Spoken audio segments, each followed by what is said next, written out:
Starting with the first season of Kyle, we had a pattern of ending the season with a cliffhanger that would kick us off into a new mystery. We were looking for some big bang to carry us into what we thought was going to be the next and possibly last season of Kyle XY. So season 3 built up to this big climax between Kyle and this character, Michael Cassidy. We were really intent in creating a character in Cassidy that didn't feel like a mustache-twirling villain.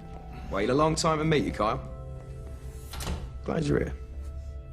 Cassidy is the perfect representation of what we wanted. He's kind of a badass. He's sexy. He's incredibly charismatic. He's incredibly charming. He is sent in by Latnock to try and persuade Kyle to join them. Let us show you we're the good guys.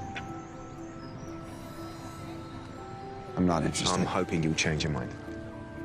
Kyle wants nothing to do with this guy. Cassidy is persistent and spends the bulk of the season trying to convince Kyle that all they want is for him to come into the fold, fulfill his potential, and show the world what you can do. It always kept Kyle off balance and the audience off balance. Is this someone we can trust or not? I think that this cliffhanger at the end of season 3 is one of our favorites because it's so intensely personal. After having had villains who were easily disposed of, we wanted a more durable, a more complex villain. Grace Kingsley, my mother. What about her? She's your mother, too. I'm your brother.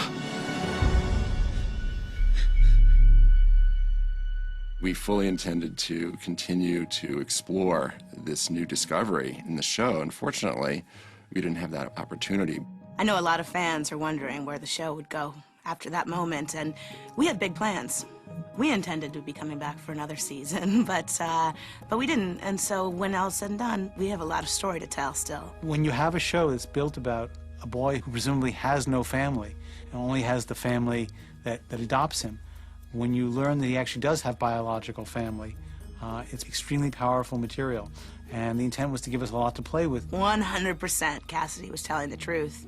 100% Cassidy and Kyle come from the same mother. I think that's what was going to drive a lot of our story in the next season. Cassidy, oddly spending his whole life having this jealousy, coming around to realize that Kyle is as extraordinary as everybody thought him to be.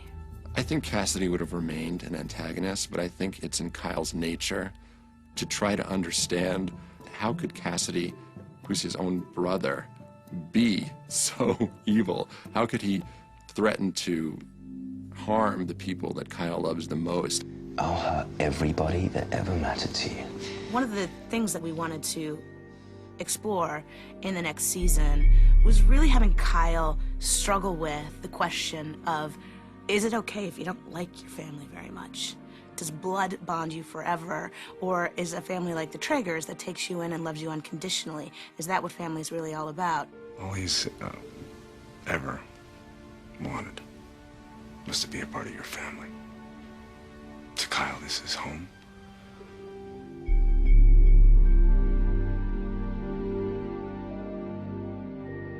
Why does that name sound familiar? Grace Kingsley was in Adam's notebooks. She's a member of Latnock. It's funny that we never had Kyle question who his mother is. Grace Kingsley was, in fact, the egg donor for Kyle. So she is, in fact, Kyle's biological mother. Grace Kingsley was going to be a big struggle for Kyle as he tried to see the good in her. The woman who was going to manipulate him and exploit him for the worst reasons is his own mother. The mother to one of the most spiritually beautiful people on this earth was going to be all bad news. We probably would have kept her in the shadows a bit and led up to a big reveal. Like every adoptive mother's worst nightmare. Showing up on the doorstep, knocking on the door, saying, I'm back for my son. Thank you for taking care of him, but he's mine and I want him back. And of course, the Traeger family will never be torn apart. So at the end of the series, Kyle would have been right there at the center of it.